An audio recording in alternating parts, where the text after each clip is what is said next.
best zipping in and out heroes in the game. Yeah, and it's, again, a glass cannon though, if you're able to just pop off and just be super on the edge of every team fight, just doing as much damage as possible, great. You're going to have an awesome time. I think that, KK is definitely up to that task. He's definitely has that skill level.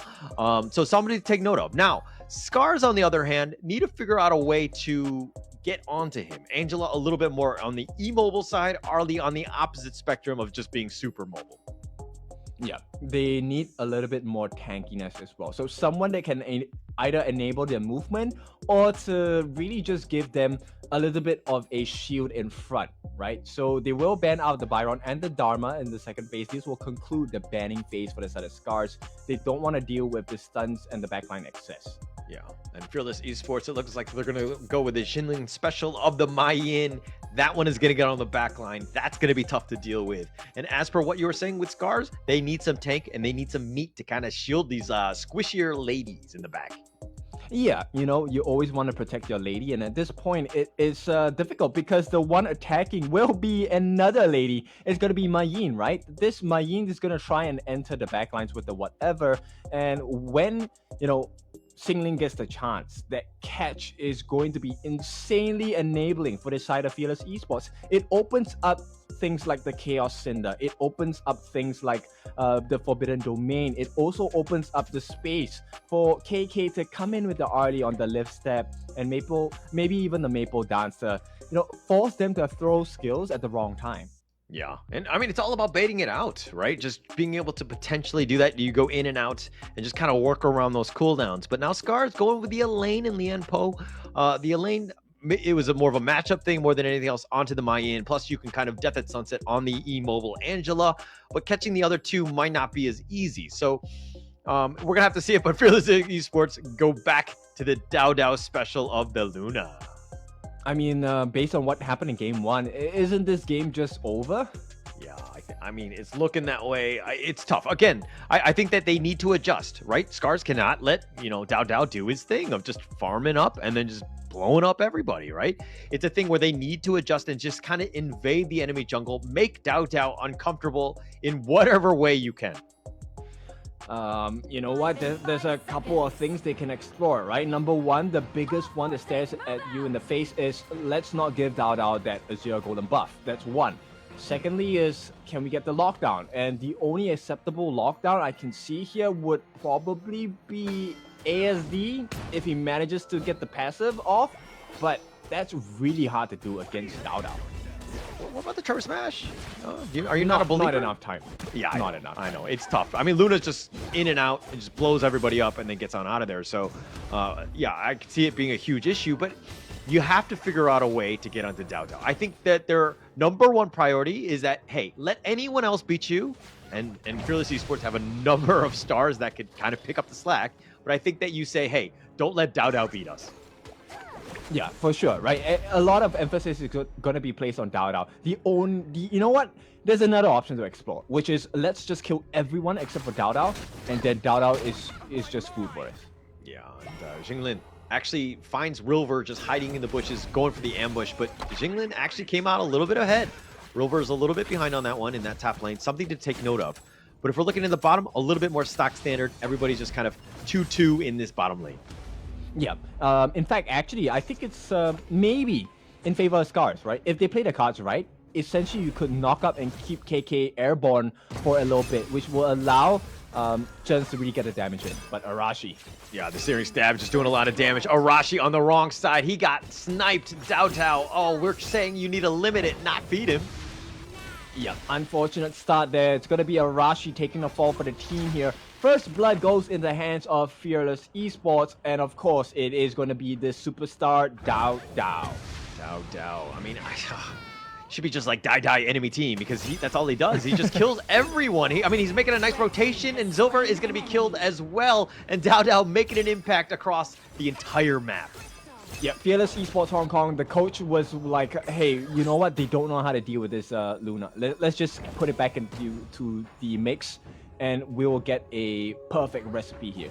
Yeah, it's actually perfect. I mean, Dao Dao, if you have no answers, why? If it ain't broke, why fix it, right? Continue on, just exude your dominance, and just take over the game. And they seem to have been doing that because Scars right now are behind. That net worth lead is starting to grow, which is worrying at the 2-minute 30-second mark.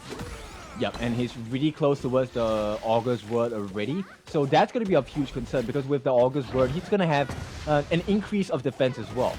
Yeah, it looks like they're going to just continue to push Fearless Esports, realizing, again, they have an advantage. The minions are pushing. They're going to put a little bit of, they're going to buy a little bit of space for KK. The Blazing Brilliance just pushing them away, but no real damage on it, but they're going to have to back off. Yep, just having to really expand his ultimate shell just to make sure that the tower doesn't take any unnecessary damage. Yeah, it's just, I don't know. I mean, definitely not a waste at all. It doesn't really matter at this 3-minute mark. But again, it's one of those things where it's on cooldown, excuse me. So they have a little bit more damage, less damaging options on that. But now Ochik, he's going to hide in the bushes, create a little bit of space. Oh, with a Blazing Brilliance, Chaos Cinder combination was on point, and it's going to push away Ochik. Yep, and once again, Dao steals another camp away from Arashi, right? So he's at level 8. Very soon, if he gets another stack of camps, he's going to be 2 levels ahead of Arashi at this point. Okay, at what point are we like calling the cops and being like, hey, this thief Dao is everywhere. He's taking everything. This first objective, right? I'm not sure if they will be able to contest, right? I believe Scars will be looking to make the trade here. Yeah, they probably will. I mean, it's up in about 3 seconds. Dao is circling the area, but here's a teleport. It looks like River wants to help out and support because this Tyrant is going to be important, being the first objective. Jinglin, oh, it looks like that was instantly done, and they've taken it out, and it looks like KK is going to get credit for this one. And just like that, Fearless Esports furthering the lead. Yep, they're going to start running away, right? If they haven't already, Fearless Esports, they're going to run away with the game pretty much soon. It's kind of surprising that it's about only 2,000 worth of gold lead at this point. Yeah, just completely. Oh, the Umbrella Outburst, but the burst ram away gets them out. It looks like they're going to continue to push this bottom T1. They will take it down. They'll give it to KK and funnel him a little bit more farm. Yeah, that's all of the play they're looking for, right? The reason why they dropped down that Unbridled Outburst, even in the first place, was just to scare them off, right? They wanted to secure that T1 on the farm lane, and now with the map open up a little bit more, you can see Fearless Esports, they might consider other neutral objectives as well. What's so scary about the Umbrella Outburst? I think the Ferali form is the cutest form, no? Yeah, it's just a beast, right? Just a pit bull. It doesn't fight. It doesn't fight. I would like to have a pet Ferali. All right, but Woven getting Meteor killed here. Looks like Rilver just pushing him away, just trying to defend the enemy, or defend their own jungle, excuse me. Woodwind just providing a lot of vision. He's just been all over. Okay, so at this point, focus on Dao again. Xingling does get caught out, but I don't think he's gonna wait. Hang on. Yeah, it looks like not too much is going to happen. Jinglin is just going to get over the wall, but in the mid lane, it looks, oh no, sorry, the top lane, KK is going to be pushing it in, put a little bit of pressure on that T2 top. They already have 3 members of Fearless Esports, and they need to defend this. Arashi going in with the Path of Passing, the Chaos Cinder just zoning them away, but all of that was just a farce, as it looks like the real objective was that Overlord. Yeah, so the map is really red at this point, right? Xingling already clearing up the next wave available and in the farm lane, and with that top lane for the clash as well, it's all 3 lanes marching in. They do have the Shadow, no, not even Shadow, it's Overlord. Oh my god, the way they're playing, it felt like it was the Shadow Overlord already. Yeah, it's only 6 minutes. I mean, we are so early in this game, but like, again, it's just the dominance that you see. Like, they're pushing them back. It feels like it's 12, 13 minutes when Fearless Esports had a little bit more farm, but they've been pushed back and they're not able to do anything. I think Dao actually stole that with the smite. He did get the red buff, and Dao, man, he's everywhere. Yep, he really is everywhere, and they truly see Crimson at this point, right? Red is the only thing that's apparent to the side of Scars, and they're going to try and box them in at this point. Yeah, trying to go for the Umbrella Outburst. The Chaos Cinder, the Blazing Brilliance is good, but looks like they've got nothing. Oh no, they got something, and that was Fable dying. That's a little unfortunate for him, but they're looking to turn this around. They've got 2, and that's a good win for Scars getting back in this. Now, can they turn this and convert it into some sort of objective? Might be difficult with Vanguard pushing now. Yep, it's extremely difficult. In fact, it's not the best situation for Scars, right? Because they have to burn out all 3 flashes available on the team just to be able to get 1 kill onto Fable and maybe Xingling as well. Not the ideal targets, but hey, you take what you can, right? Consolation prize or not, it is still worth. Yeah, I think at this point you'll take anything, right? Get yourself those 2 kills. That was sort of the only 2 kills that they've had. Obviously, it's only 2-2, but you know, expending the basic skills of those flashes, great. I'll take it. You know what I mean? It's totally worth it. But what else can they get out of this? There's nothing on the map, right? There literally is nothing on the map for the side of Scars to take, and this is all due to you know, Fearless Esports having just a very strong control. Crimson buff gonna be up in the next 8 seconds, but the top lane is being pushed in. Yeah, but I think this is just more smart play by Fearless, right? They've already taken the enemy jungle. They're just diving your top T3. They don't really care. They're chipping it down. They will have enough damage. KK lifts steps back to safety, and they get away scot-free. Yep, and once again, Crimson Golem goes in the hands of Dao, and KK also has his own Crimson buff. Yeah, they just so much map control at this point. They've been pushed back. It's so tough right now. Fearless Esports right now just kind of, you know, okay, you go at me. We're gonna just back off a little bit, but we'll actually take the real objective again, which is this Tyrant, and Dao will take that for free. Yeah, they have absolutely no clue, you know, where the rest of the members on Fearless Esports are, and rightly so, right? There's too much map control and vision control coming in. They can't even steal the camp of the Tusk Boars away, and this is quite painful for the side of Scars. Yeah, not even able to get Boars. That's a tough one, right? Arashi right now, level 12, Dao level 14.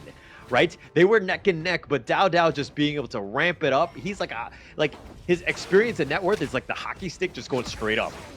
Yep, exactly. And Xingling, once again, he's able to control Ochik, or rather influence Ochik to make a couple of distinct moves, right? You don't want to overcommit your movements, such as the burst ram on Ochik, right? You want to save it for important markers to make the escape possible, or even the initiation. Yeah, but it looks like, oh, they might actually go for the ambush. They're going to go on the side, and they do have him, but it looks like they want to go. Mayin was going in. Xingling, that is. And it looks like they're going to unbridle, outburst. They want to get Ochik. He's the last straggler. He gets knocked up, launched. He's been controlled, but instead they get ASD, and that's going to be a huge win for them. It looks like they've taken the mid T1. Now they're looking to continue to push. They want to take this T2. Yep, it's all map control, map open as well. Dao, he's just gonna run, you know, rampant around the map at this point, right? His role now is just to be a confusion, meant to be the bait. Yeah, meant to be, but it looks like they want to go. The Conductor of Souls has already been expended. They have the Meteor kill. They tried the nice little combination. They do get Woodwind. That's a win for them, but what else can they get? It's 4 versus 4. The path of passing over. Arashi, he gets pulled back in. This Dao is just blowing it up, but it sets it up for KK to get the kill. And it looks like Fearless Esports invade the enemy jungle, continuing to push. Yep, the 1-for-1 trade, but somehow it feels like Scars had the bigger loss there. Yeah, somehow, right? I mean, Scars right now struggling. I mean, the kills are like, you know, 3-4 doesn't seem so bad, but that net worth, that's all that matters. It's all about the objectives. All 3 T1s right now from Fearless Esports still standing. Yep, and timing just perfect for Dao, right? Right away, he's going to have access to his Azure Golem as well. In 10 seconds, the Scars Azure Golem is going to be up as well. And I'm pretty sure Dao does have the countdown timer for that. Yeah, I mean, he's taking everything, right? And just being able to just take it away from Arashi, who's struggling, right? I mean, he's 2 levels behind. Dao is already maxed out in that sense. He's just exerting his will. But River, oh, I don't know if you want to fight this. The Moonlight Flash, he's been pulled back. The Death at Sunset, he wants to go. The Blazing Brilliance was committed as well. But River, why are you fighting 1 versus 3, man? Yep, and it's not going to be over It's not going to be over. Arashi, Path of Passing, just the safety. He's going to go under the tower. He's been pulled back. Dao continuing to just wreak havoc. Ochik has been killed. They're looking to continue to fight, and there are fights all over the place, but it looks like Fearless Esports are coming out on top as they have all 5 members. They're going to take this T3, and they probably want to wait for the next minions as they push for one last time. They might not need it, though. The waves crashing in, all right, it's fine, right? They don't require the need to overdive at this point. T3 on the bot will secure the Baron base. Yeah, they've taken this out. They've taken them all. They want to go in. Dao just going in, sniping him out, getting out without a scar. ASD is going to be down, and they've got the Blazing Brilliance, the Death at Sunset just burning everyone up. Arashi's been killed. The base is wide open. They're pulling it out, and they're forcing it down, but they don't have any minions. And it looks like Fearless Esports are just going to wait a second. Just sing Kumbaya here, and then just one final push. It looks like they're about to go. The ultimate shell being used, and it looks like he's trying to go on the backside. Rover only hitting one, but he has to Moonlight Flash back. It looks like they do end up getting Xinglin, but the base is the most important. The Rover's going to be down, and they do take the base, and Fearless Esports take game 2. The Symphony of Ice there from Dao Dao, and now he has proven to the world that his Luna needs to be watched out for. So what a play thus far from the side of Fearless Esports Hong Kong. Never really had any doubt going up against Scars, and I think Scars, once again, it's out for the learning process for the Japanese KR region team. Yeah, and they're going to have to, bounce back. I mean, again, there were some lessons and some learnings that we all talked about here. And I think that going into this one, it was going to be tough, right? They were the only team that was 0-2. Now they're 0-3, and they're going to be playing Nongshim Red 4.